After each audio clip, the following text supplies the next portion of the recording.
start off with a little word association. Okay. What comes to mind when I say these 4 words? Suck, squeeze, bang, blow. I don't know if we can talk about that on this podcast, man. No, starting a motor. Okay, pretty close. Pretty close. I was kind of hoping that you would say a fun Friday night in Vegas, maybe once upon a time. But that's the 4-stage or how a 4-cycle engine works. Yeah. Suck, squeeze, bang, blow, right? Almost every internal combustion engine on the planet works this way, to include our turbofan engines in our fighter jets. Target south, 23,000. Big. One target north, boom stack, 36,000, 13,000. Bang. 40 scope, short skate, hot, right.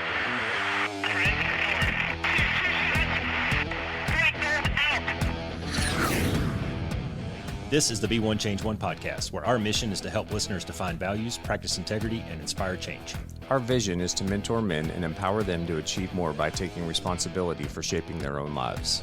He's CAS, an evolving man who has been shaped by adversity and continues to grow through his imperfections. And he's Roscoe, an imperfect work in progress that tries to suck less every day.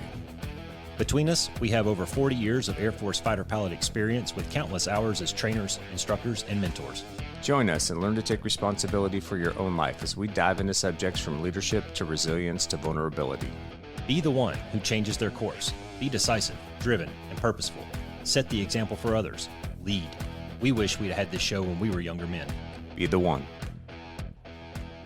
In the opening scene in Top Gun Maverick, he talked about scramjet. Yeah. I didn't know this, so I went and looked it up. Scram is an acronym. Yeah, I didn't know either. Yeah, so ramjet made sense, and I was like, well, what the hell is scramjet?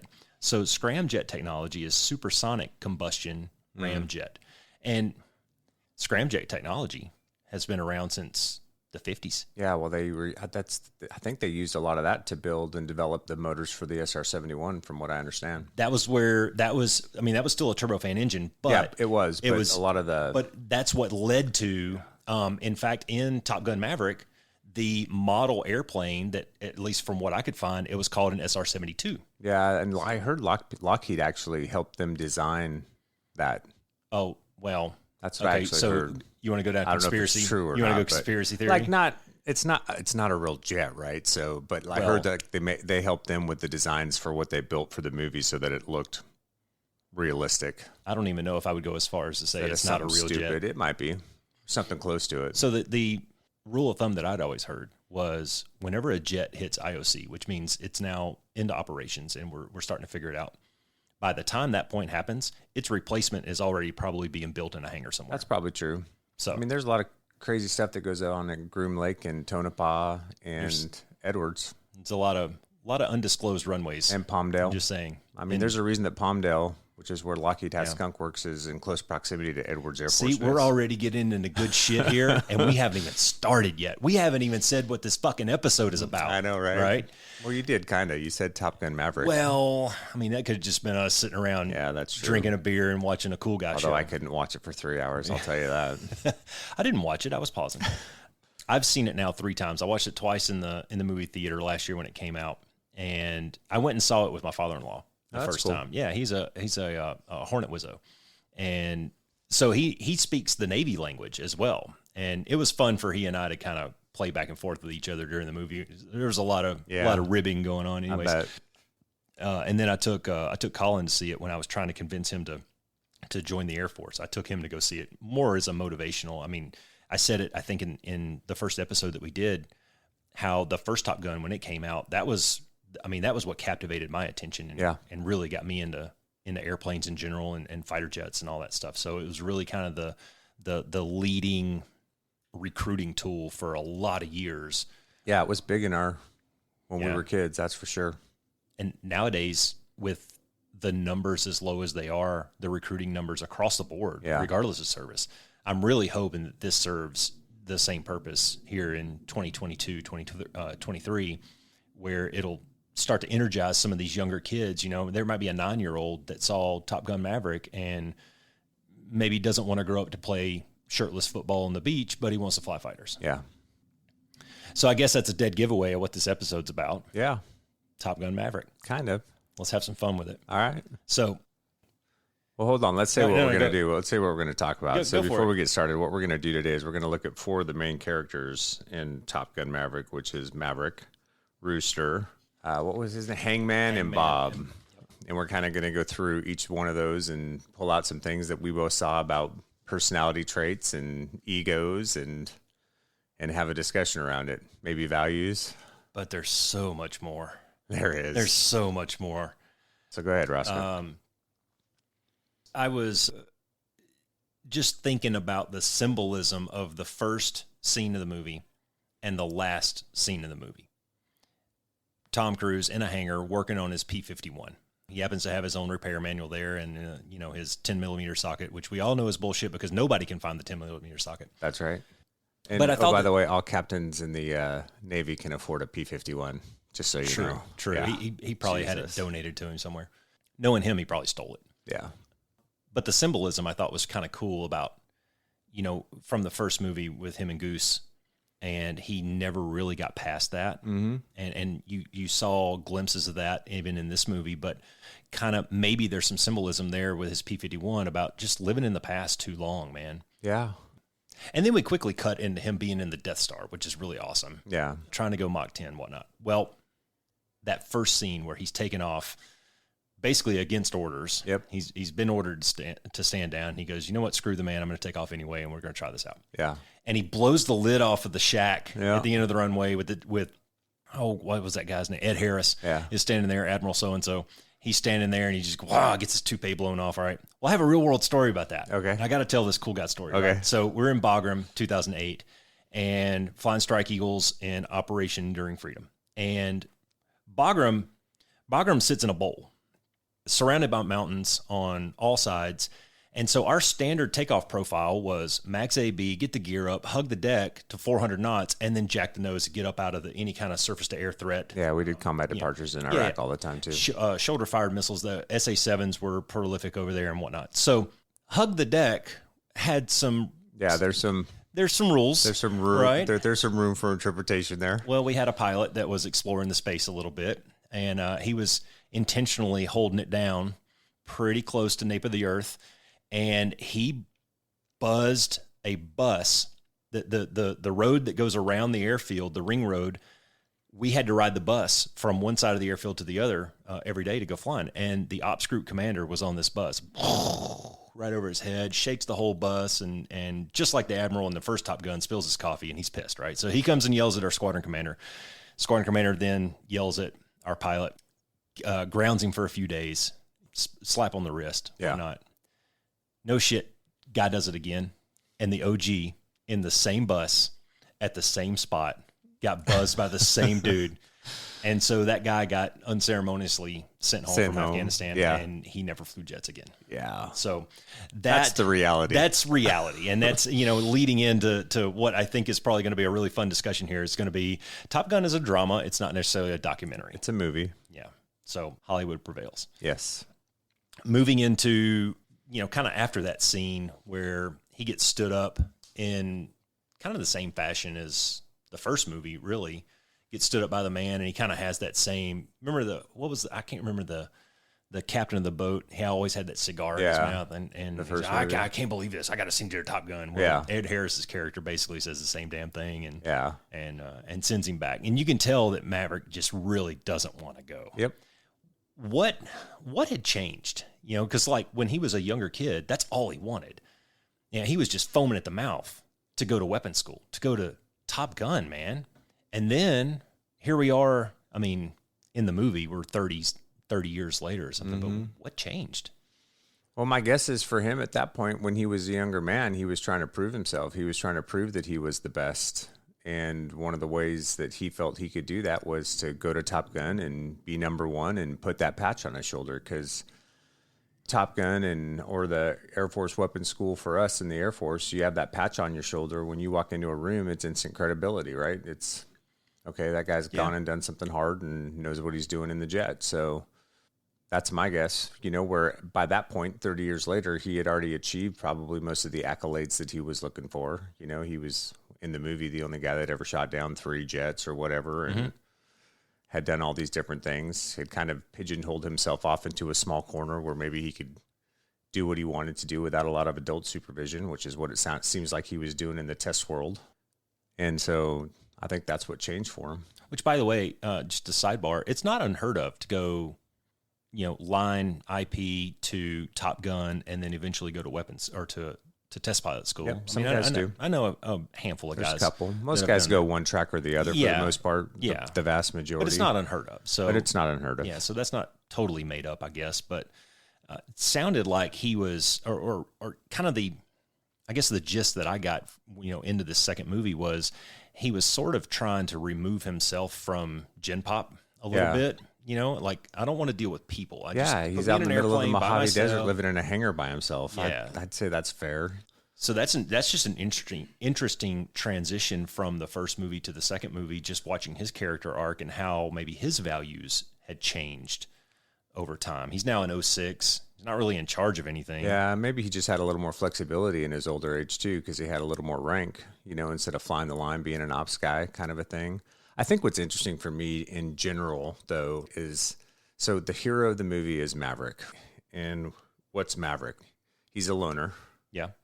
He's a rule breaker. He's a guy that doesn't think any of the rules apply to him. He can do whatever he wants. Generally speaking, yeah.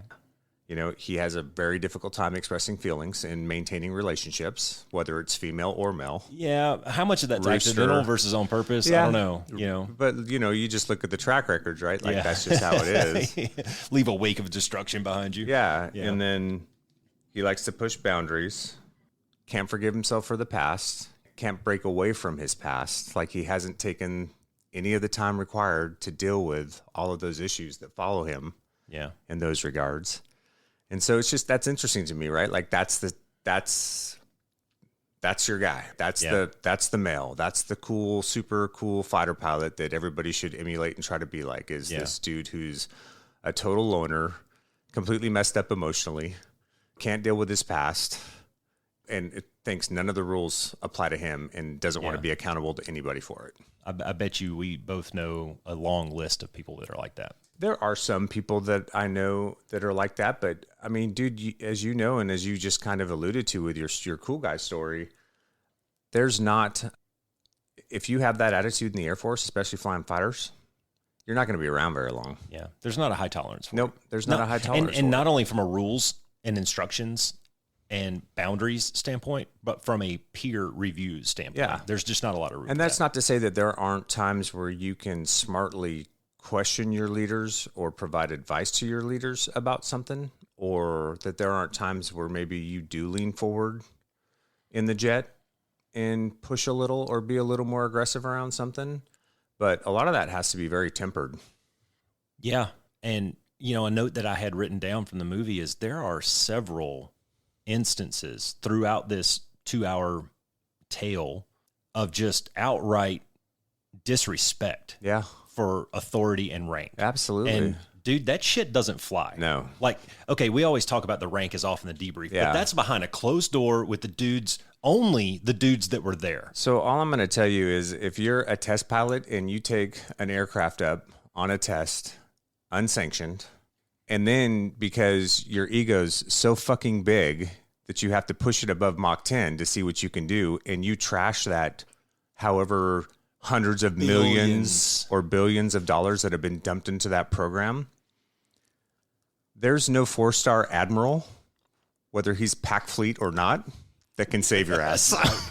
Yeah. Like there's no Iceman coming You're to breaking rescue rocks you. in Leavenworth for the rest That's of your right. life for that. Yes. So let's just make sure that that's clear to everybody.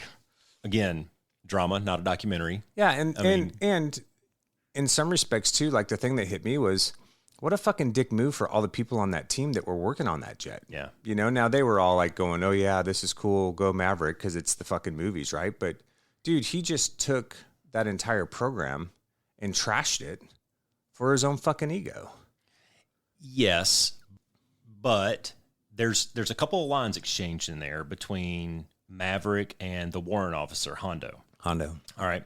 So Hondo, as he's getting ready to step to the jet, Hondo says, Mav, you know what happens if you do this, right? Yeah. And he kind of looks around at the team and he goes, well, I know what happens if I don't. Because the program was going to get scrubbed Right. anyway. All right. So in that But regard, then he scraps it by blowing up the airplane. You see, and this is true throughout the movie. You see these glimpses of compassion, Sure, from Maverick, and that's true. I'll give you that. Glimpses, and maybe not just wholesale until maybe the very end, where everybody embraces in this big hug. And I guess my point is, in the real world, everybody on that team that went ahead and Yeah. followed him in doing that would have been breaking rocks next to him in Leavenworth as well. Oh, 100%. 100%. Because at any point, any one of those guys could have said no. Yeah, they were all followable. Yes. So there's a lesson to take away from there. Don't just blindly follow what you think the guy in charge wants to do. If it's dumb, anybody has an opportunity to stop that shit. Yeah, that's true. All right. So following that, he gets called back to Top Gun. Yep. All right. And he's standing in front of two admirals. Mm-hmm. And that was a comical conversation.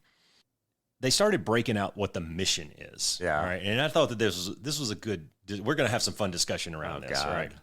Well, I mean, just from It's Hollywood. I got it. let's just go. The into this. cinematography was awesome. Let me just say that. It was fabulous. Yeah. I think the Blue Angels flew a lot of the real scenes Yeah, out there. the cinematography in it was. They actually was had the phenomenal. actors in the back seats. Yeah. I mean, it was Cinematography was. it was great. And this is in no way bashing the movie. I love the movie. Yeah. I thought it was great. But let's separate some fact and fiction here. You're at Red Flag. Yeah. Red Flag is a giant large force exercise put on by the Air Force a couple times a year. And I mean, we're talking hundreds of planes in the sky at one time, literally hundreds, thousands of people involved in this every day for like 3 weeks. Yeah. What's the planning cycle for that? That's a whole day before. 12 hours. 12 hours. They had 3 weeks to Yeah. plan up a mission. 3 weeks. Yeah, to and it plan up a wasn't that mission. difficult. Seriously. Okay, you're going to fly in a canyon, low level. Well, and they were doing it with 4 aircraft. You're going to pop to a target, and you're going to put LGBs on the target. I could have put Like- a better plan together for you with 60 aircraft in 8 hours. Seriously, I wrote down here. I was like, really? I mean, this was like a standard 4 flug upgrade in the Strike Eagle. Yeah, We would same. fly in low level, pop to an LGB attack, and then dive This back is your out. low-level pop attack ride on Seriously. any upgrade. Did you ever go to the Minus to I have to pull 12 Gs in the recovery part. well, rip the wings off the F-18? We'll get to Yeah. that. Did you ever go up to the Hags bombing area up the North the Utah Training and Test Range? No, I'd never been up in the north side, just the south side. Okay, so up there, they got the Hags. I forget what that stands for, but it's on the east side of a mountain range. And so the cool attack is to load up your jet with Mark 82s, 500-pound, pretty much dummy bombs, right? And you fly in at 500 feet, and you do a whip pop over the mountain. So you're coming into the target area inverted. You have just enough time to roll out, plink it off, and then get. So then like go. these attacks that they're doing. This is common. It's what we do every day. Dude, seriously. I had to do low-level CBU in weapon school, and that's no fun because like the safe escape maneuver for that is stupid ridiculous because those bomblets can go everywhere. Well, they were dropping 2,000-pound. At least what they had on their jet was 2,000-pound GBU-24s, Yeah, which are Payboy 3s. penetrators. Yeah. So, I mean, they would have done the job for sure, but there's so many other weapons out there. Yeah. Like, we got to have this exact impact aim. Dude, JDAM from 20 miles away. I know, and they were like, they talked about GPS jamming, but come on, man, you could have taken one B-2 stealth bomber and flew it over that. None of those SA-6s would have ever seen it and been done in a day. Easy. I wrote that down. I was like, one B-2 takes Yeah. care of this entire movie. That's right. This movie's 5 minutes long. Yeah. Like, all right. So whatever. That was a lot of comedy from people who understand that. And I'm sure it's the same if like, boxers are watching boxing movies, or like my wife does this with nursing movies all the time, or nursing shows. She goes off on, they never leave the bed rails down, Yeah. shit like that. So then he's introduced to us. Oh, whoa, there's the bar scene. And this is where we get introduced to the characters. Yeah. Really the meat of the characters. Maverick, obviously he's going to be the mainstay, but then this is where we meet Hangman for the first time. What was your first impressions of Hangman? He's a complete douchebag, man. That's my impression of Hangman. Like, and so my impressions of Hangman are ego-driven, out for himself in the accolades. He's a bully. And in my experience, most of the time, those guys that are bullies with a lot of bravado are very insecure.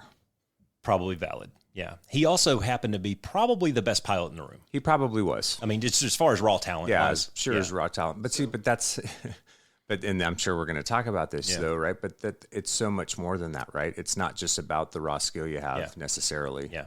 Because Well, it's not even just talking about pilots. No, right not now. This just is talking about this is pilots people in general. Yeah.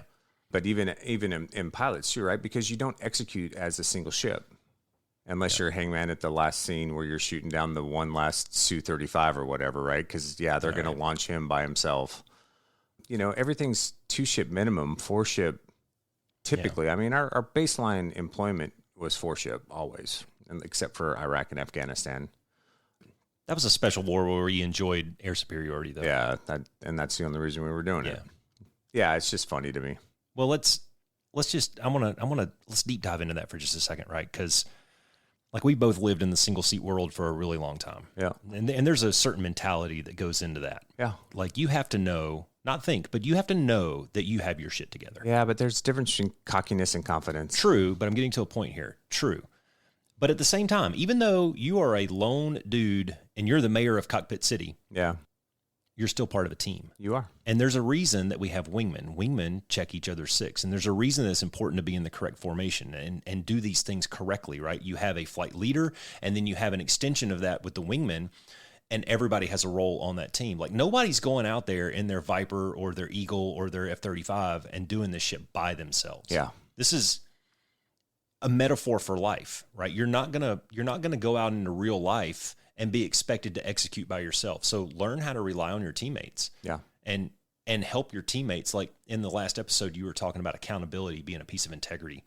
And I think that's so huge, man, because when you walk back into the room at the end of a mission, it's holding yourself accountable. Yeah, it's accountability it's central. Holding your wingmen and your flight mates accountable, and it's allowing them to hold you accountable. Or GCI if you had weapon directors on that specific ride, right? 100%. It's everybody in the room you hold accountable. Yeah, 100%. Red Air for their presentations.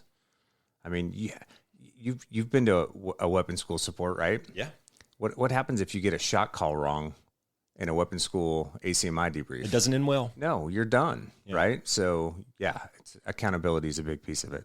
Yeah. I thought that was, my impressions of Hangman were almost identical. Just one pile onto that was he's probably been the guy that's been told he's the best his entire life. Well, he's probably outperformed everybody in he's the guy that outperformed everybody in every training program that he'd been in, whether it was pilot training or the F-18 RAG. Take it back to high school. Whatever, maybe a good athlete. When he was growing up, performer in high school. It's clear, I mean, he's all cut up with shredded abs and stuff. It's clear that he's an athletic guy, right? And takes care of his body and stuff. And so probably from the time that he was a young kid, he's been told, you're the best, man. You know what cracks me up, though? So I was having this conversation because Alicia and I watched it together. She's like, Hangman is, ice from the first. We were talking about the corollaries. 100%, yeah. I don't think so. I think he's math. Oh, see, I don't know. Egotistical. I'm number one. I'm the best. I mean, the thing ice flew ice cold, right? But he didn't leave his wingman. That's true. He also wasn't in the tactics in the movie. He was tactics cold, but in the movie he wasn't afforded that opportunity. If he were afforded the opportunity, do you think he would have done it? No, because I mean, he was just as egotistical as far as the bravado that they try to show in these films and stuff like that, but. No, man, I think Hangman was more the reflection of Mav in the first movie before the tragedy with Goose than he is Iceman. I could see that. There's definitely lines of parallel between the two. I personally would have leaned a little more towards Ice. Yeah, well, I think that's how they Ice, set it up. In the opening bar scene in the first movie, Ice is the one that's like, "Hey, man, did you figure it out yet? Yeah, I who's know. the best pilot?" And that's almost word for word what I know what Hangman says. So I think that was probably intentional. Anyways, yeah, Hangman, douche. I think I think we all agree on that. All right, douchebag. If he were in our squadron, he would probably be plugged in as like Red 4 for a couple of months to get him to just knock him down a peg. Here's a perfect example. I'm not sure if you had retired yet, but when we were in the 425th together, the Sings brought over this kid who was already a 4-ship flight lead, really young, super good, like had all the requisite skills, smart, good hands, like flew the jet very well. And he comes into the squadron, and I mean, he ain't no fucking stink on me, right? And so I talked to Stealth, and I'm like, what's the deal with this cat? And Stealth's like, oh, he's super early to everything. He'll probably go from here to weapon school. He's on the fast track. And so I had a sortie. I don't remember what it was, but there was something that I saw in a debrief with him, and he was just a total dick. And so I went to Stealth. And I go, I want you to put me on the schedule with him tomorrow, BFM. Let's see how good this fucking kid Mono is. and mono. Let's go see what happens. BFM is 1v1 dogfighting. Yeah. And so we go out there. So he comes up to me before he comes into my office, he's like, sir, we're flying. I see we're flying tomorrow now. What do you need me to do? I go, dude, you're going to lead it.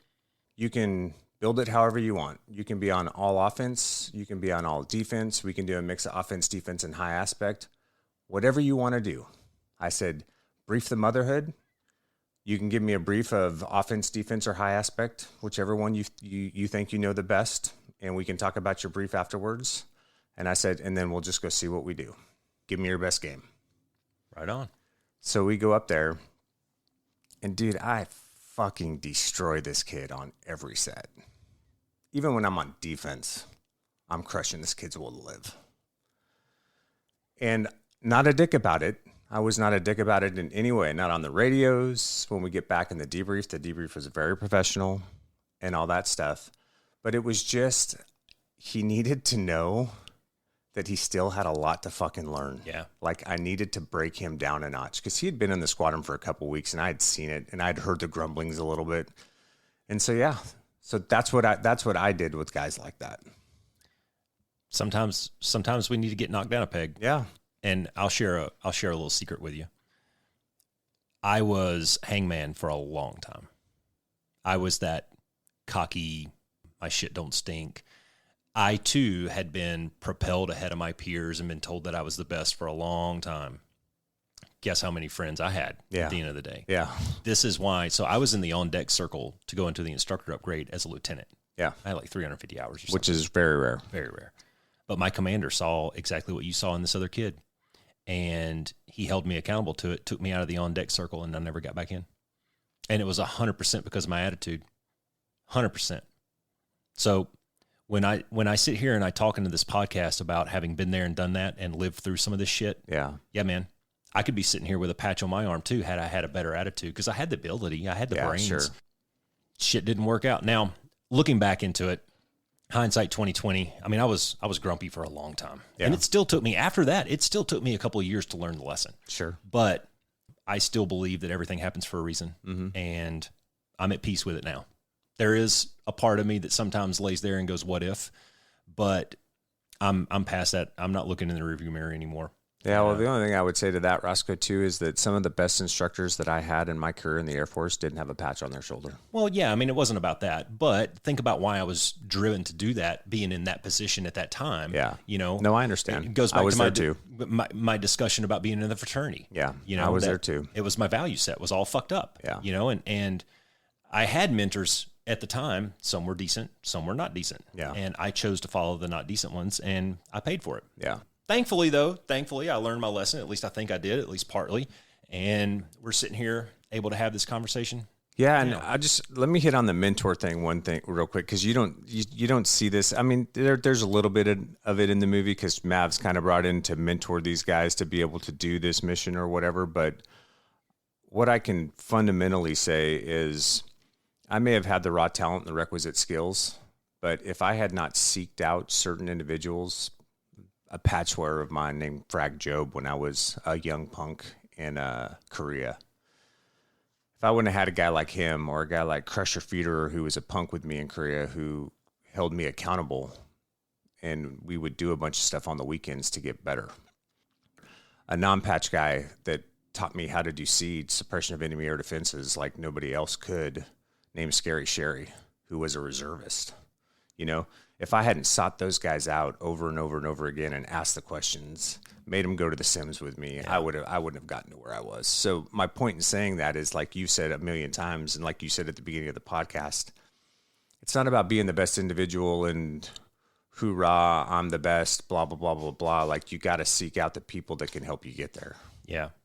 And that's why mentorship is so important. Yeah, I think there's so many good stuff. This is going to be like a 2-hour episode. There's so much good stuff to take away from here just in real life. And I know we're talking about a drama, but as you were sitting there talking, I was thinking, I just started reading this book called The Intentional Father. And his whole intro is talking about, look, dads, your son may not always come to you and ask you to help him with something or help him through something. So you have to be proactive. And I think you and I both sitting here we're able to look back into our past and go, man, we say it in the opening. This is the podcast that we wish we'd have had when we were young men. Yeah. You and I, our generation, we need to be proactive and go seek out these kids and help them, because a lot of them don't know what they don't know. Yeah, that's so true. You don't know what questions to ask, man. Yeah. And until I start poking a little bit and you go, huh? So we can't, as a generation, I mean, you and I are pushing a half a century here, but as a generation, we can't expect these younger kids to have it figured out. We have to go and help them, and we have to be proactive about it. You have to. Yeah. All right, so bar scene still. Yeah. All right, we just got introduced to Hangman, and in Bunch walk of the other pilots. In walk a few more of the characters, which Phoenix is a really she's cool. She's an interesting character from a lady's a lady's point of view, like this quiet, cool, confident. If you're a woman aspiring to things, she's a great role model. Yeah, totally. I thought the way she carried herself through the whole movie was spot on. Yeah, man. she was awesome. She was confident. You could tell that she was very confident. And she's in, I mean, you and I've, in the fighter pilot community, it is largely male dominated. It is. So when a female walks in with that kind of confidence, that's hell yeah, man. You can be part of my team anytime. Absolutely. So then we get introduced to Bob. What were your impressions about Bob? Yeah, I love Bob. Bob's cool. Yeah, Bob's my favorite. So what I would say about Bob is he's the silent professional. Yeah. He's patient. He's a listener. I think he's very confident in his abilities, and obviously he executed very well. Yep. Knows his role. Definitely a team player. Yeah, knows his role, which is another thing that we teach guys in a fighter squadron is know your role and never miss the opportunity to shut the fuck up. That's right. Sometimes you are to lead, sometimes you are to follow. But one thing I noticed in that entire movie is everybody's bad-mouthing Hangman to each other. So the bar scene that we're talking about, right? Like then Rooster walks in and Phoenix and him have a conversation. Oh, Hangman, blah, blah, blah, blah, blah. And you kind of get this, the impression that, okay, everybody knows this is Hangman. This is just how he is. And nobody likes him. Yeah. Bob was the most courageous of all of them, because outside of Rooster trying to pick a fight with him when he started talking about his dad, Bob's the only one that ever called him out in a formal setting. Exactly. He's the only one that stood up to the bully. That's right. When he's sitting there and he's like, well, he's going to pick the best men. You guys need to figure this out. And he looks at Phoenix and he makes some whatever misogynistic comment that he makes. And then Bob goes, oh, yeah, that's about standard, And he starts, Bob's the only one in the entire movie the entire time. Maverick didn't even do it. He's the only one that ever stood up to him. Now, I wrote down almost the same thing, man, about being just a quiet, cool. And I wrote down that he's very detail-oriented. Yeah. And that went to both how he carried himself just in that bar scene even, and then all the way through to the mission execution. You could tell that, man, that guy was squared away. Yeah, he was. He was squared away. And sometimes here's your life lesson, I guess, or at least from my point of view, is you don't always have to swing the biggest stick. Nope. You can be a quiet, cool dude, man. You don't have to be the loudest guy in the room. That's right. And people say that when you walk into a room, you should be fearful of the quiet guy, because he's the one that's taking notes. Yep. He's the one observing he's catching everything. It all. Yep. And when the shit gets ready to go down, he's the one you got to look out for. That's right. So, anyways, I loved Bob all the way up until the shirtless football scene, which we'll get to in a minute. He was the only dude out there with a shirt on. I mean, the chick didn't even have her shirt on. Come on, Bob. And then Rooster walks in. He's the last of the four that we'll kind of deep dive into. Rooster, I think that they tried really hard to make him appear to be very much like his dad, even though his dad wasn't in his life. Bob was the closer one to Goose in this movie, I think. So. I do. I think so. But in that bar scene, I think that they tried really hard to make it seem like, hey, he's a chip off the old block. Well, sure, with the whole song and everything. Part of his DNA. And I mean, so everybody else is in their uniform. He walks in with a Hawaiian shirt on and his Ray-Bans. Yeah. So everything from that all the way up to the bar or the piano and all that good stuff. But you could tell, just like Goose in the first movie, everybody liked Rooster, except Hangman maybe. Yeah. But everybody liked him. Yeah. Just like kind of very similar to Goose's character. Yeah, Hangman probably didn't like him because he's so insecure, and he's a threat. He was the only one he saw as a threat. Yeah, exactly, and maybe rightfully so. Maybe his ego had put up a barrier to where if he ever got found out, he had a chance to lose for maybe the first time, and it was probably going to be a big blow to him. Yeah. So anyway, so that's our team. So what you want to talk about? You want to give me your thoughts on Rooster at all? I think Rooster's got some deep-rooted issues. Some daddy issues. I think he had, I don't know if it was a confidence thing or just he was conservative. He was very conservative in the way that he went about it. And I think it might've been a fear of failure. Yeah. I think he was afraid to make a mistake. Yeah. I think maybe a fear of failure was probably driving his conservatism, but it could have been some daddy issues. And he definitely harbored a lot of rage and anger towards Maverick. Yeah, for sure. So he's that, to me, if we go back to the fighter squadron example, he's that very competent, capable four-ship flight leader IP who just lacks that aggressive edge, because he was conservative. He was afraid to make a mistake. He's afraid to push it up. At the same time, I mean, he's a weapons school grad. He is. I mean, he's obviously done some things right. It, yep. And you don't get there by being a chucklehead. Well, it was funny because he would sacrifice to save team, but he wouldn't push to win. So there's that whole scene where, Maverick's about to shoot down Phoenix and Bob on the BFM, which is why they're fighting BFM when they're fucking Top Gun grads, whatever. Yeah. But great cinematography. Yeah. And he does whatever the move is that ends up getting him shot down first, that gets Maverick off of Phoenix and Bob or whatever. But then he won't push the power up in the valley in the low level to stay on time. Yeah, I'll blow through the hard deck down to 500 feet. Yeah, and almost dirt my fucking self, but I won't go above 420 knots on a low level. How much of that's Hollywood versus real life? I know, it's movie, but no, I mean, but there's whatever. some of that's valid though. I mean, because I've known guys who were like super aggressive on some missions, but then you put them in other missions and they're very it's timid, a comfort level for some guys, right? Yeah. And what I used to always tell guys in the squadron was, you got to find that balance. It goes back to balance. You got to find that balance, because if you're just wild dingo and you're the aggressive hangman, that's always pushing forward, fuck it, bonsai, here we go. Yeah, you're going to win sometimes, but you're also going to get your ass completely handed to you sometimes too, right? And some of that's a learning process with the younger guys. Like you've said in previous podcasts, I'd rather make you make the wrong decision aggressively than sit there and make no decision at all. But you got to find a way to temper it. You got to know when to go for the throat and when you need to give it one more leaf. There's definitely good valid points in that for sure. I think he would have found a good role as like an FTU IP. Yeah, probably. Not same thing every day. Yeah, maybe not a CAF IP. Like I'll teach you TR1. Yeah, kind of thing.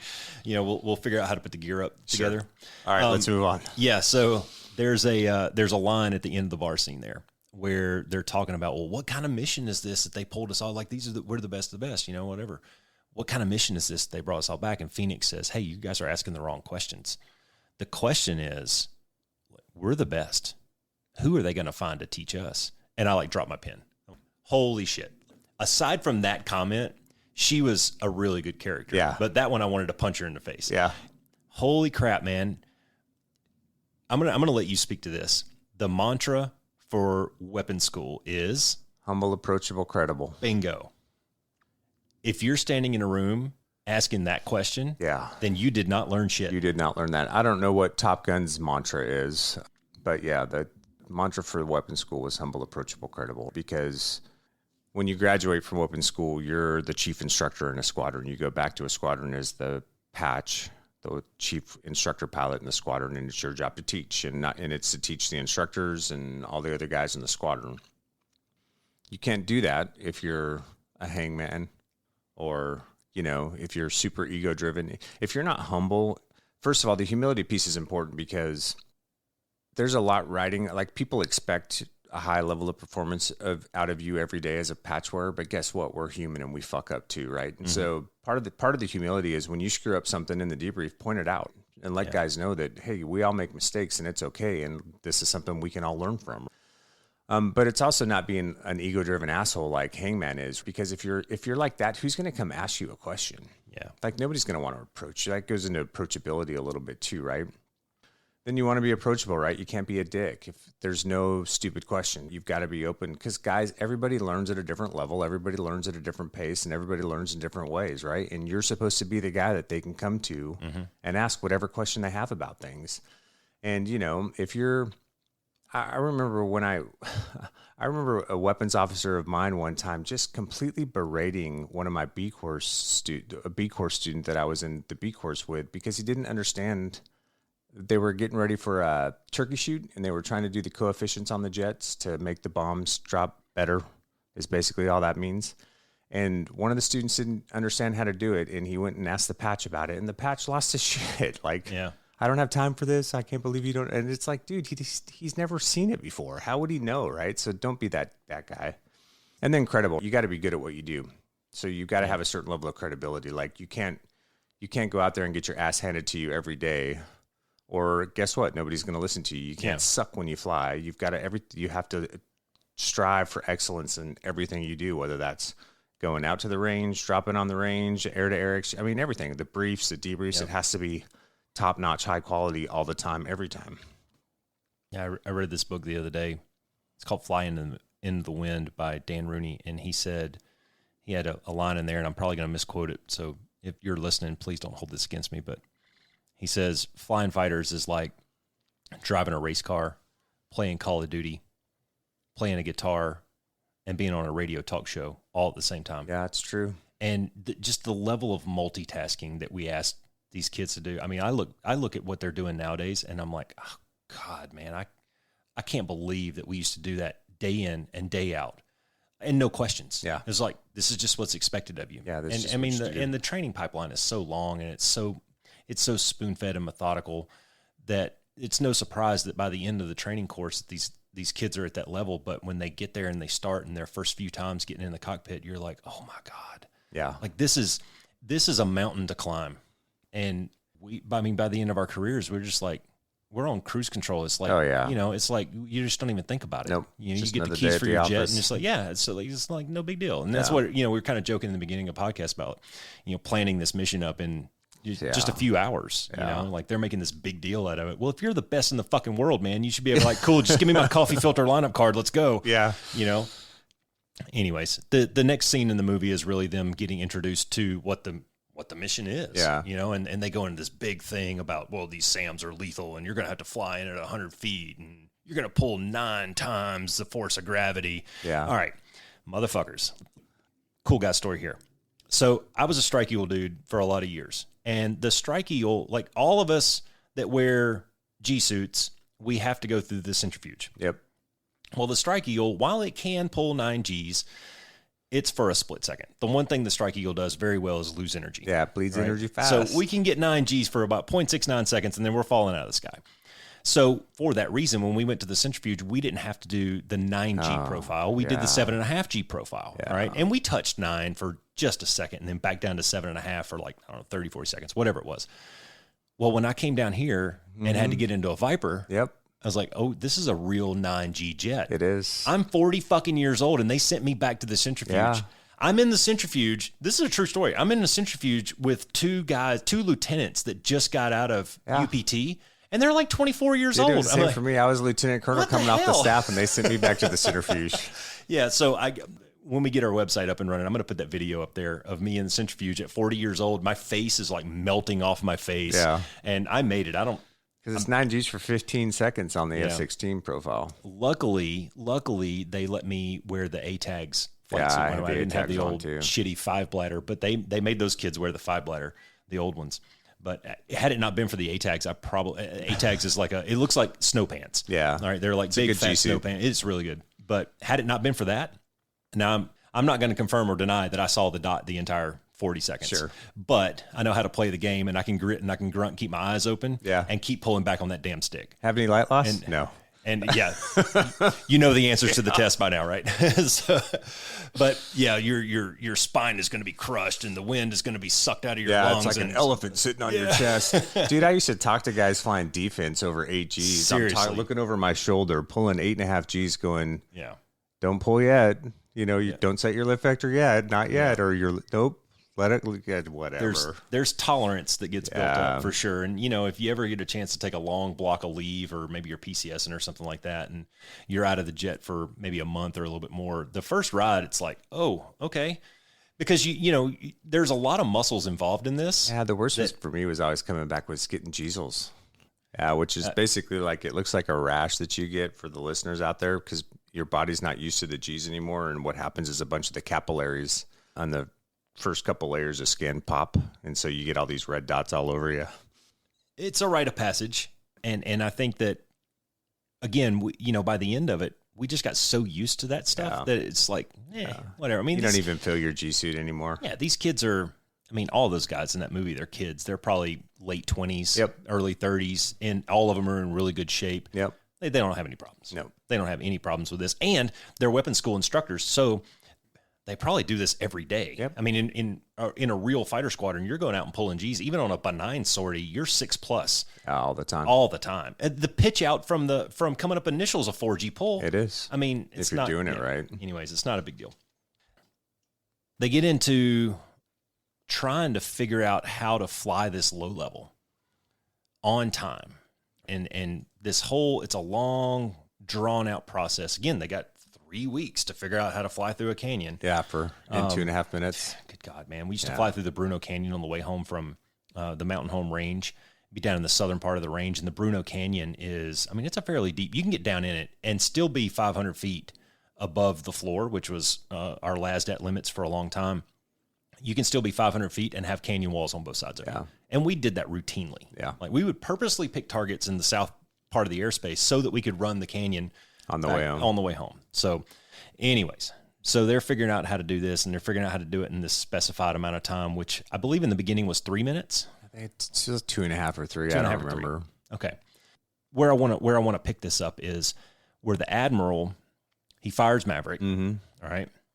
So kind of a body blow to him. This is after a lot of ice. Yeah, ice dies. Ice dies, and there's a lot of, good discussion in there between Ice and Maverick and how they've just become really good friends and whatnot. But the Admiral comes in, and something that stood out to me is he lowered the standard.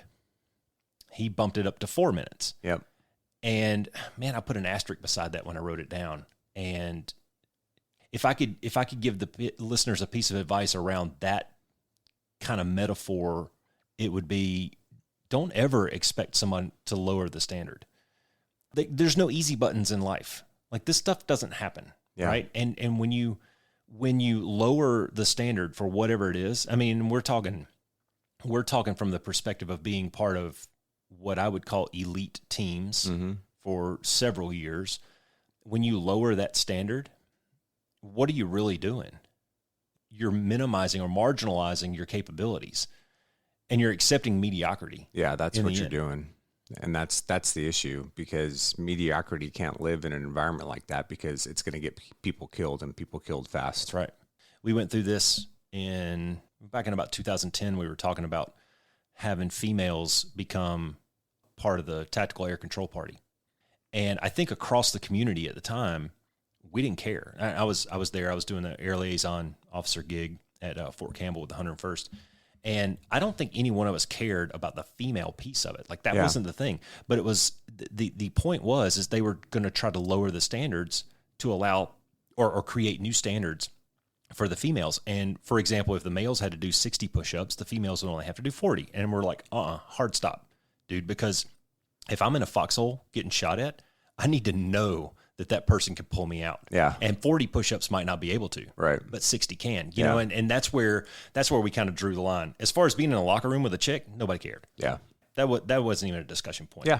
If the chick can come in and run a 5-minute mile and do 100 push-ups, hell yeah, let's go. Yeah.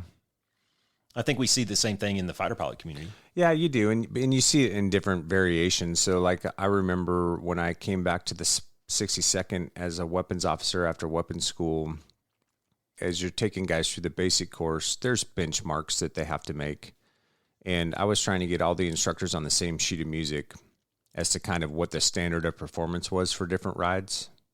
Because what's really unfair to students when they're going through the course is when they go, I'm flying with Roscoe today. I got this made. All I have to do is not hit him and I'm going to pass. Yeah. Because it's not a demo prof ride, a demonstrate proficiency ride. Santa Claus. Or they're flying with CAS and they're like, oh man, if I screw up anything, I'm going to get busted, And so, and I had I had a couple of IPs that are like, because I was like, so they have 4 offensive BFM rides.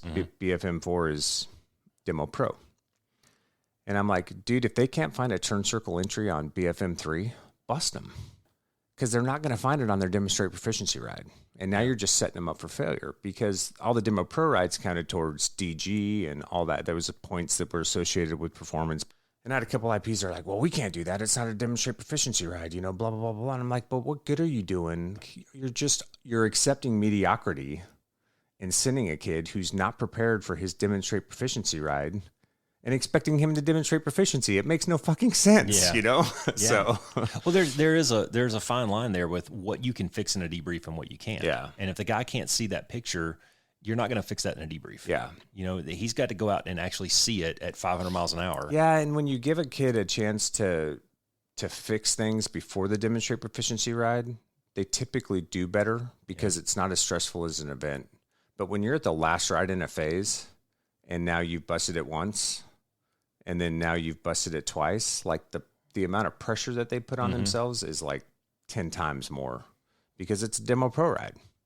So when I was going through my instructor upgrade, I finally passed DCA, defensive counter air, which is basically we're protecting a target from the hordes of bad guys. Belt-fed red air from the west, and we're protecting the BX and mom and the kids. That grade sheet that I finally passed, it had 4 X's on it. I busted that ride 4 times before I finally... It was so bad that I grabbed a bro of mine. He was an older patch, and I pulled him into my office, and I was like, hey, man, should I be worried about this? He said, has the commander talked to you yet? No. Then just press. Okay. Yeah. And I mean, I was trying really hard, but it was like little slip ups in the debrief or little slip ups in execution, and hard. Our patch at the time, there was no margin of error. Yeah. It was, and rightfully so. I mean, he had a standard and he held the standard, and I'm not arguing that, but man, it was demoralizing to see 4 X's on the fucking grade sheet. Sure. Like standing up in front of the, in front of the group, you're briefing a Strike Eagle flight, 2 people per cockpit, 4 cockpits. So 8 people in the room. It's sweaty. It's hot.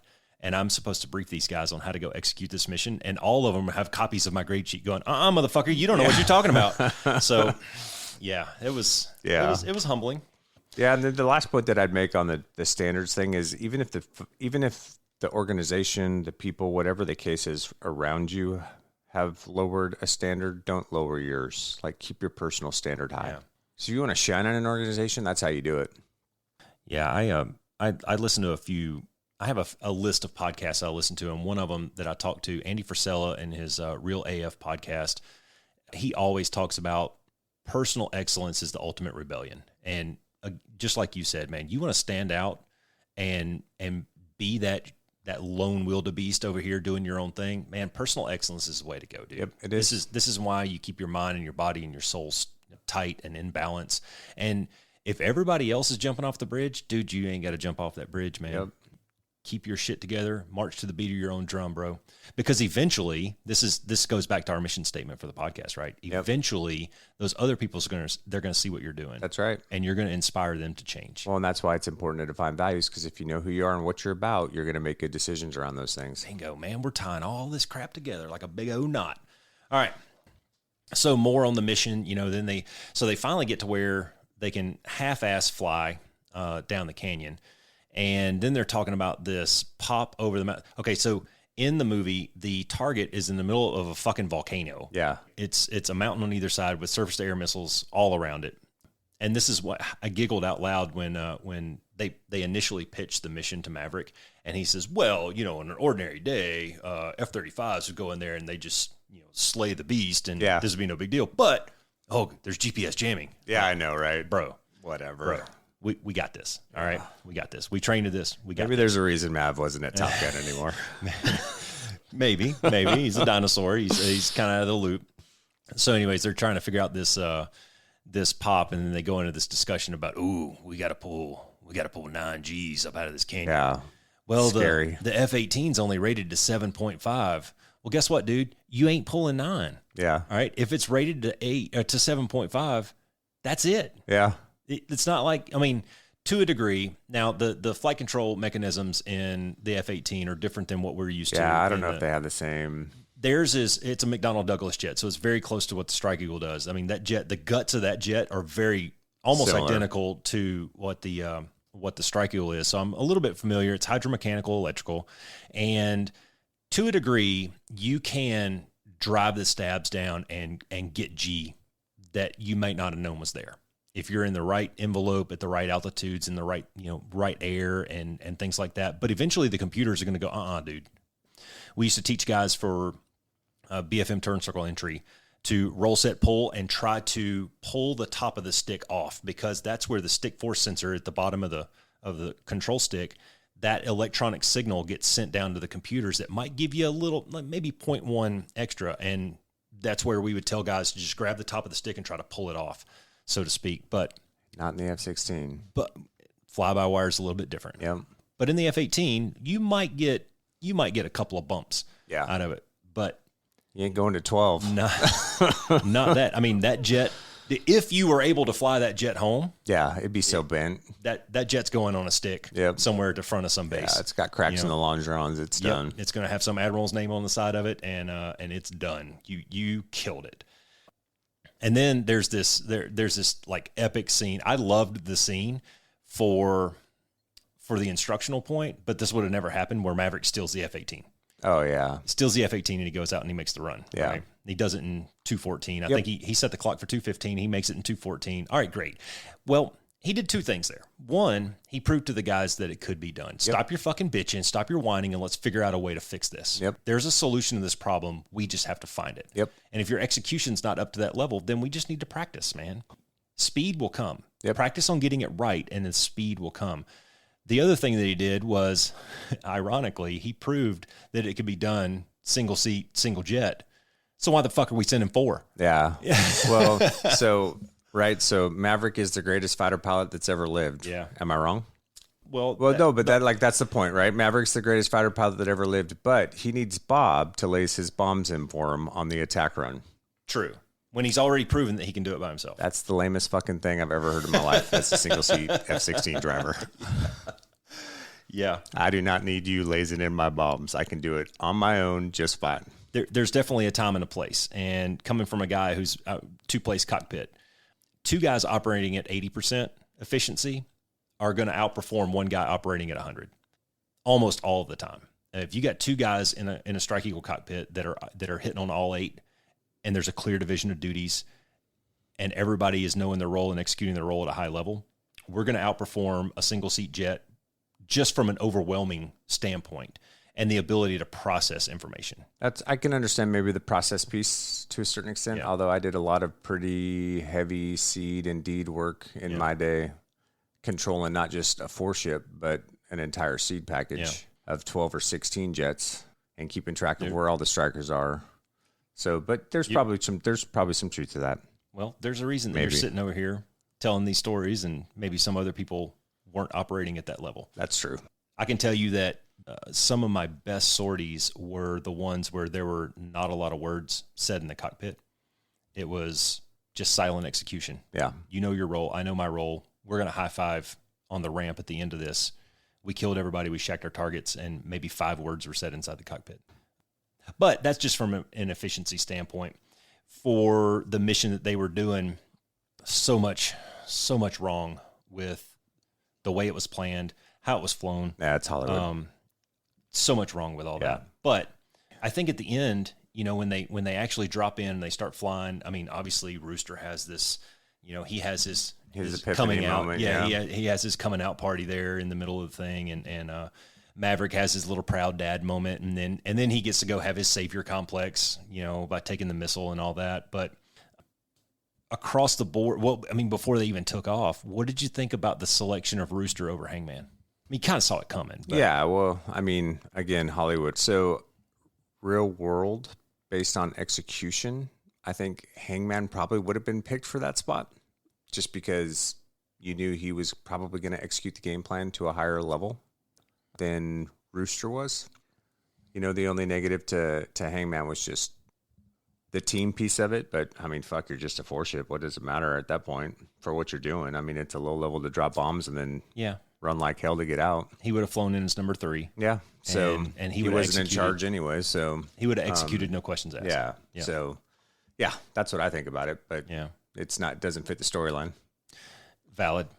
I thought the same things. I thought if I were a squadron commander, if I were a flight lead in charge of picking my own flight, it would have been Hangman. And that's just from a execution standpoint. I definitely would have picked Phoenix and Bob, though. Oh, 100%. Yeah. They kicked ass. They're awesome.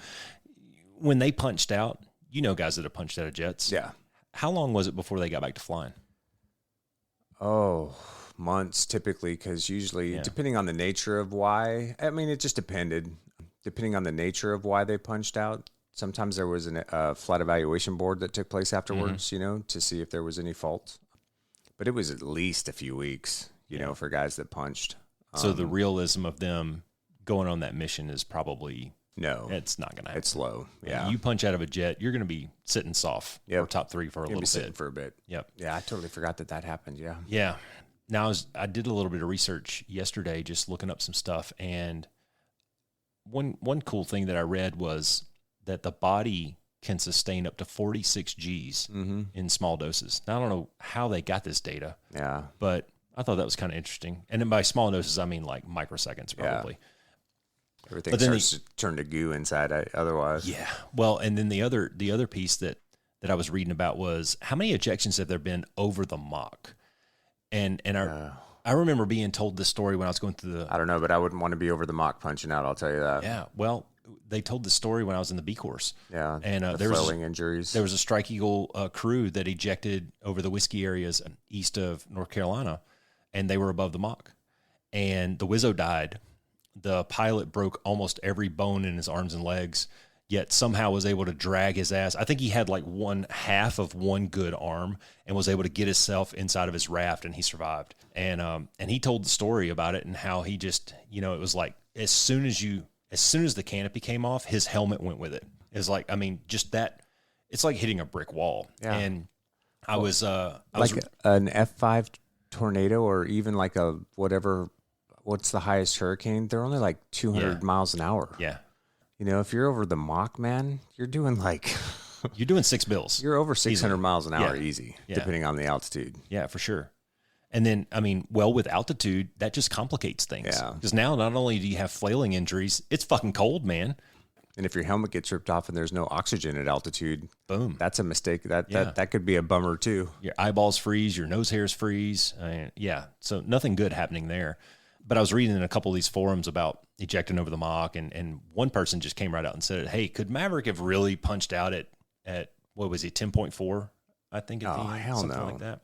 And Neil deGrasse Tyson, he answered in the forum. I thought this was great. He answered in the forum, and he goes, no. Yeah. His body would have been like a bug splat. Yeah, it would have. Like hitting a wall of air like that at that speed. Would have ripped him to pieces. No, You're just a wad of goo at the end of that. So Maverick gets his little savior complex and he goes down. And then Rooster has to turn around and have one of his own. So you take a guy who could barely fight BFM, wouldn't push it up in the canyon runs, and now all of a sudden he's going back into the super mez to take one for the team against all the Sues and go find his Sam's. quote unquote daddy. Yeah, I thought that was a little. It's Hollywood. True, but that guy would probably never fly a jet again. Nope. If he did that in the real world, he'd never fly a jet again. With the 3-star on the deck saying RTB. Bring him home. Yeah, there's no way, man. You'd be done. He's done. So they're on the ground. They had this cool little exchange about, you told me not to think. Yeah. Okay. And then they go steal the F-14, which was badass. Yeah. That was, I mean, aside from the fact that it would have never, ever, ever happened. Or flown. It was so cool. Just the idea that they're just like, yeah, fuck it. We got nothing else to lose. Yeah. Like, we're going to freeze to death out here. Let's go try to steal the Tomcat, Yeah. Well, that was pretty cool. Didn't follow any of their survive, evade, resist, escape protocols or any of their comm protocols. Like nothing. None. Let's go to the closest enemy base and steal an airplane. Yeah. And they had this they stare each other down and they're like, well, what do you want to do? I don't know. What do you want to do? I know. Oh, let's go steal a jet. Sounds like a great idea. Yeah. So do you know how to work the maintenance carts out on the line? A couple of them. Yeah. Yeah, but only because of deployed ops and only because I tried to make it a point to spend time and hang out with my maintenance guys. Mm-hmm. I could have probably gotten through it. It would have taken me a lot longer than 30 seconds. Yeah, I could have started an air cart. I'd have no idea what pressure it would need to be to fire off the motor.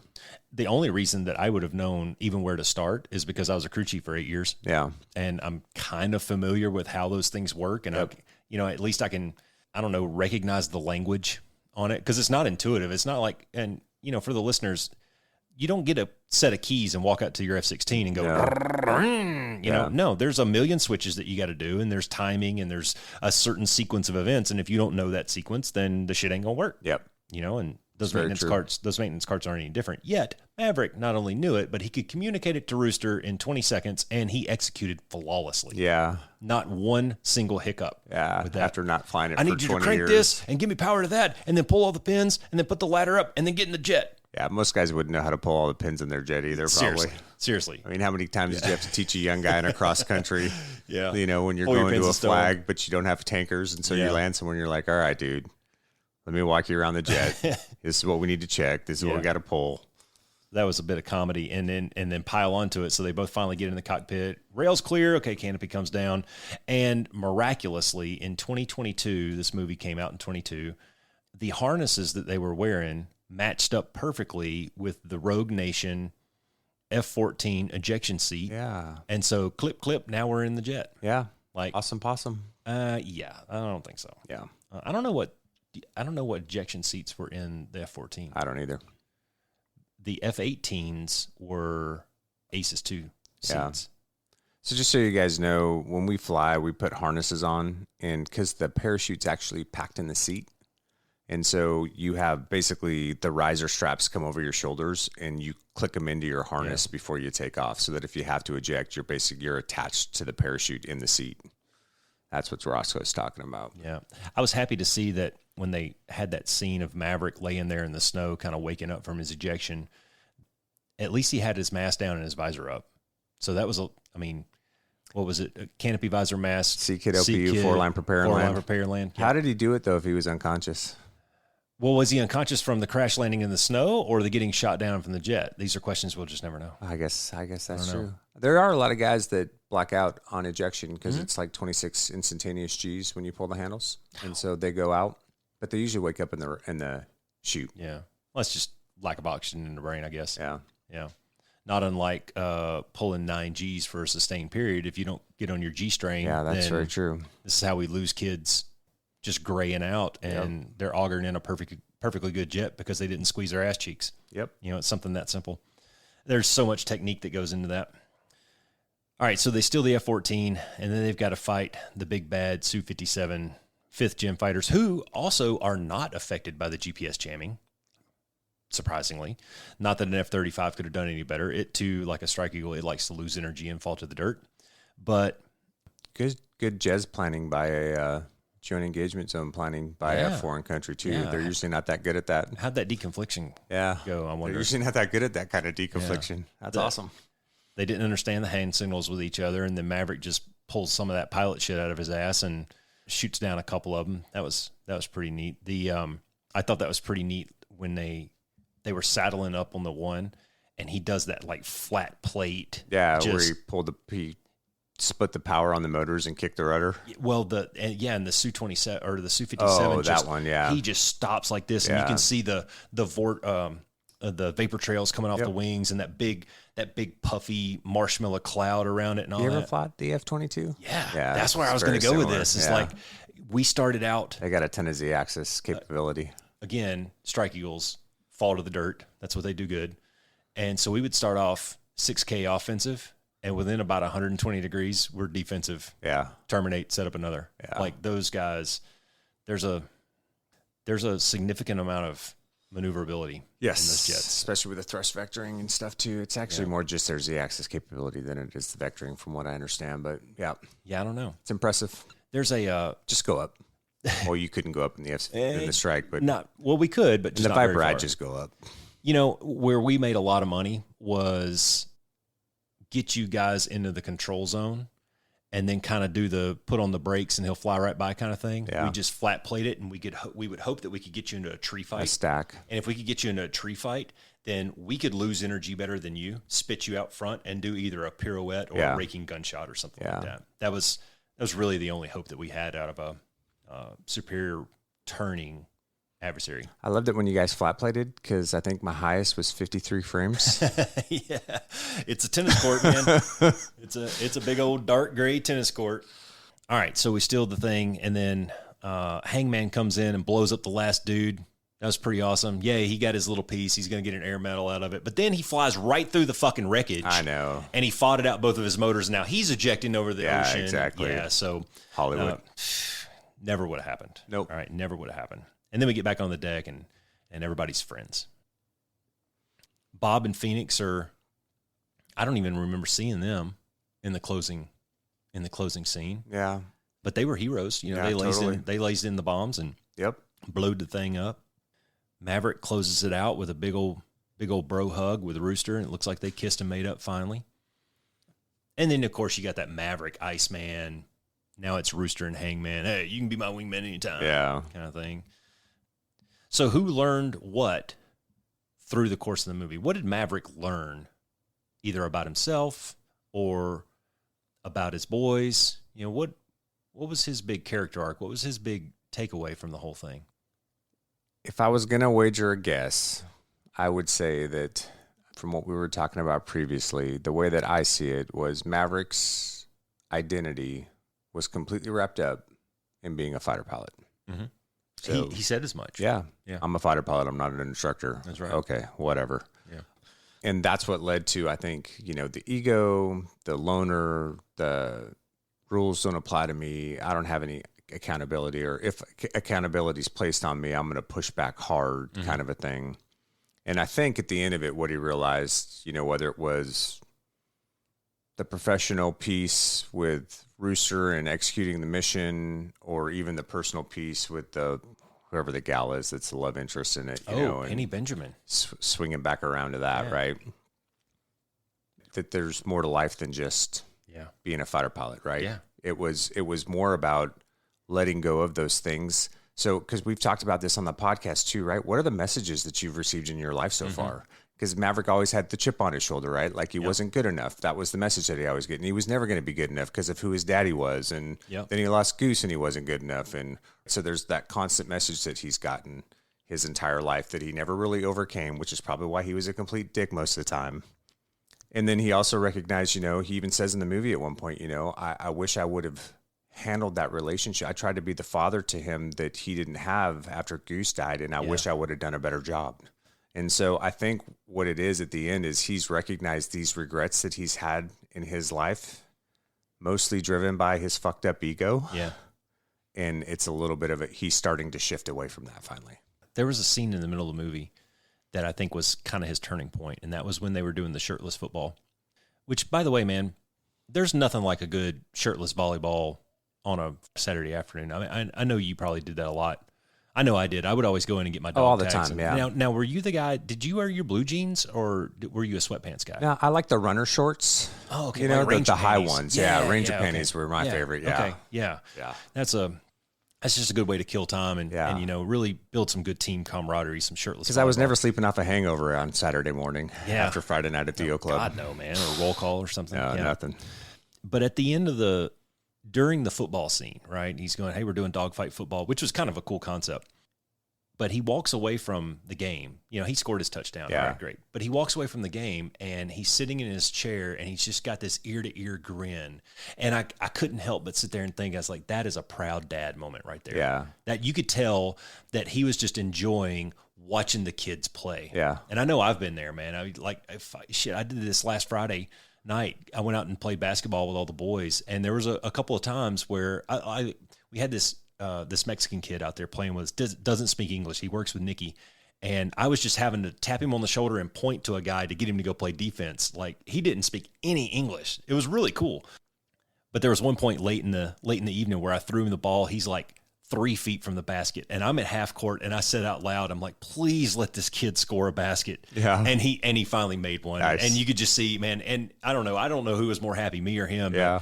But I think that, especially sitting in where we're sitting now, those proud dad moments are a lot of fun. Yeah. And I think that Maverick really had one there. And I think it happened at the end of the movie too, where, him and Rooster, they kind of had they got it out of their system. Yeah, they got it out of their system. They're they did. working on the P-51 together. Yeah. They went to the mattresses and they got it out of their system. And then they were able to just kind of look at each other, and you could just tell this look on Maverick's face was like he had a proud dad moment. And I think that was an interesting way for him to turn a corner there, going from, like you said, I'm kind of the solo dude, a loner, probably why he ended up in the test environment. There were glimpses of it early on where he goes, yeah, I know what's going to happen to the rest of the team if I don't do this. But then to see that really come to fruition at the end of the movie, I thought was really neat. Yeah. I think that compassion and that pride of maybe, stepping into a new role, I really think that was pretty cool. And almost along the same lines, Rooster had a neat kind of close up or wrap up there. What was his big kind of end game? What do you think it was? Well, I think he gained some confidence for sure. And he learned a lesson in sometimes you just have to go for it.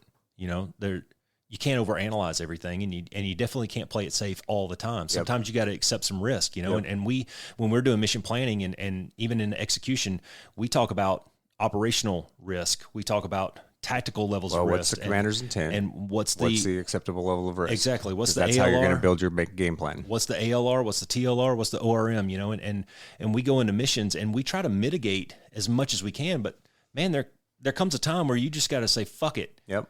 I got to get these bombs on this target, or I got to kill this bad guy, or he's just going to wreck. He's going to fuck our couch, man. Yeah. And I think that Rooster maybe learned a good lesson about that. Stop playing it safe all the time. Yeah, and I think that too, you're right. There was probably those messages that he had carried, whether it was, Maverick doesn't think I'm good enough, or whatever he was fighting from his having lost his dad and what he was trying to prove. And, that event allowed him to overcome that. Yeah. Yeah, I think he was able to kind of put some of that behind him. Yep. For sure. Hangman learned a lesson, I think, in humility a little bit. For sure. This is something that I've been telling the boys since they were old enough to understand it, is sometimes the best team doesn't win. Sometimes the best dude doesn't get the job. Maybe you were outperformed at that moment. How many times on Saturday afternoons do we see a scrub team beat a top-level team in football? Yeah, sure. You see it every year. You see these Cinderellas, or you see somebody beat a team that they weren't supposed to beat, going for job interviews. Maybe you're better than that dude on paper, but for whatever reason they picked him. I've fallen into that category a couple of times. Sure. Sometimes it sucks, man. Sometimes it's a tough pill, but I go back to know your role and execute that role well. And I thought Hangman did that in the end. Yeah, he did. He was given an opportunity to learn a lesson, and he learned that lesson. Yep. And then Bob, I'm not even really sure that Bob really changed. Bob didn't change. Bob was solid throughout. I think man. He was just pretty flat. Be like Bob. Yeah. That's the message of this. Be one. Be like Bob. Be like Bob. Yeah. That's how we'll close it out. Yes, just be like Bob. That's awesome. Overall, Top Gun Maverick, 3 thumbs up. Yeah, I mean, like I said, it was. I thought it did a decent job of paying respects to the first movie. The cinematography that they did in this movie was phenomenal. Yeah. Like, that's probably as good of a picture of what you're going to see or ever get of what it's actually like to be in a high performance fighter aircraft, and just the strain, the pull, the speed, all of it. And then Hollywood should have hired us to come up with a tactical game plan, because theirs fucking sucked. I was talking to, we had a guy come through the schoolhouse here. He was an 06, and he had been at Fallon for the last couple of years. And he and I were sitting at the console one day, just kind of talking. And he says, yeah, man, I came to work one day, and there was a whole bunch of civilians there, and they told us to all leave our cell phones outside, and they brought us into this little theater and everything. And they showed them all the raw footage from where the Blue Angels were contracted out to fly most of that stuff, because there was some close formation flying that we really don't do on a daily basis. Well, and there was some of the shots too, like when they're coming in when their feet wet coming in over the land for the attack run, where that shot out of the bottom of that F-18. I mean, he couldn't have been more than 10 feet off the surface of the water. Yeah. Seriously. And a couple of the desert shots where they're down low like that too, in that valley, I mean, that had to be one of the blues. Yeah. How about that attack formation? Assume attack formation. And they all move right to his dead six. I'm like, you assholes. The lamest thing I've ever seen in my life. Spread it out, assholes.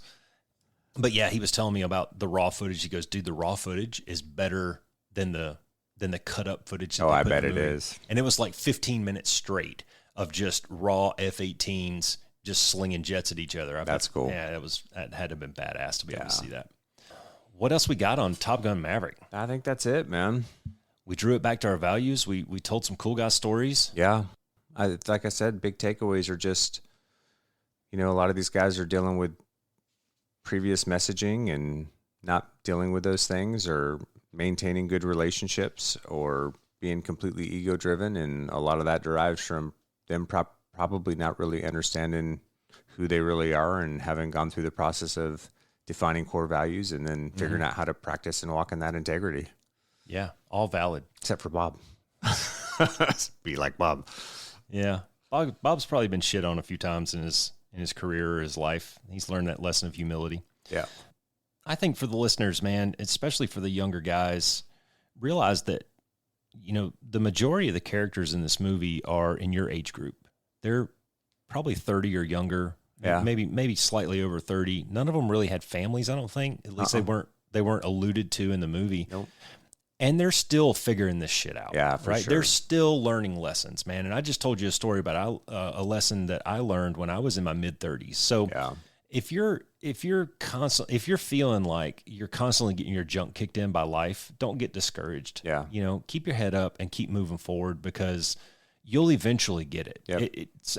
We've said it a million times. This is a journey. It's a process. It is. It's a process and it's a journey. And we saw it in every character that we talked about, except for maybe Bob. They had a turning point. There was some significant event or some learning opportunity that they took advantage of, and they were able to either redefine or begin to walk in their values. And I thought that was unique in that. So please, from the 18 to the 32-year-olds, keep your chin up. Keep moving forward. Yeah, for sure. Parting shots? Nope. Hope you guys enjoyed it. Be the one. Be like Bob. Thanks for flying with the Be One Change One podcast. If you got something out of this show, then be the one and share it in your circles of influence. You can be our wingman through our website at www.be1change1.com. That's B and the number 1, change and the number 1.com. We invite you to be the one and join our fighter squadron on social media at Be1Change1 on Facebook, YouTube, and Twitter. You can follow us at Paul Roscoe White on Facebook, Instagram, and LinkedIn, as well as Roscoe's website, www.paulroscoewhite.com. You can email us from the website, and please leave comments, share, and ask questions, or leave ideas of things you would like to discuss on future podcasts. Most importantly, be the one that helps us win the algorithm by leaving a review on whatever platform you're listening on. Thanks for joining. Until next time, be the one.